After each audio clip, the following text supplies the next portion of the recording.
ఇక షాబాద్ లో నరరూప హంతకుడికి సీఎం రేవంత్ కు పెద్ద తేడా ఏం లేదని విమర్శించారు మాజీ మంత్రి హరీష్ రావు. షాబాద్ లో జరిగిన ఘటనపై పక్క రాష్ట్ర సీఎంలు సైతం స్పందిస్తే సీఎం రేవంత్ కనీసం ఘటనపై స్పందించలేదని అన్నారు. రేవంత్ భాష చూసిన చిన్నపిల్లలు చెడిపోయే ప్రమాదం ఉందని అతని భాషకు దూరంగా ఉంచాలని సూచించారు. ఆయన నిన్న మాట్లాడినటువంటి మాటలు విన్న తర్వాత షాబాద్లో ముగ్గురు పసిపిల్లల్ని ముగ్గురు పెద్దవాళ్లను ఆరుగురిని గొంతు కోసి కిరాతకంగా హత్య చేసినటువంటి ఆ రాజ్ కుమార్కు ఈ రేవంత్ రెడ్డికి మధ్య నాకు పెద్ద తేడా కనబడతలేదు.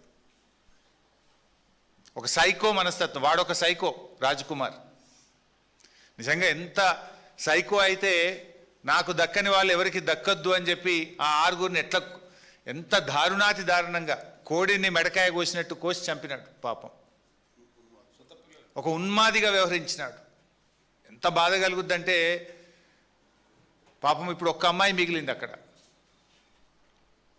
చెవులు వినబడవు, మాటలు రావు, కాళ్ళు లేవు.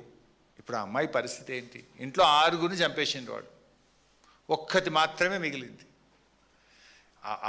ఆ బిడ్డ, ఆ చిన్న పసిపాప, ఆమె కూడా పెళ్లిగాని అమ్మాయి. ఇప్పుడు ఆ పిల్ల పరిస్థితి ఏంటి? ఇంత జరిగితే పక్క రాష్ట్ర ముఖ్యమంత్రి స్పందించిండు ఆ సంఘటన మీద, కానీ ఈ రాష్ట్ర ముఖ్యమంత్రికి కనీసం ఆ సంఘటన మీద స్పందించలేదు ఇప్పటిదాకా. ఒక సీనియర్ అధికారి, ఈ రాష్ట్రానికి చెందిన ఒక ఉన్నతాధికారి, పోలీస్ అధికారి నిన్న గోల్ఫ్ కోర్స్లో హైదరాబాద్ గోల్ఫ్ క్లబ్లో గోల్ఫ్ ఆడుతున్నాడు నిన్న మధ్యాహ్నం పూట.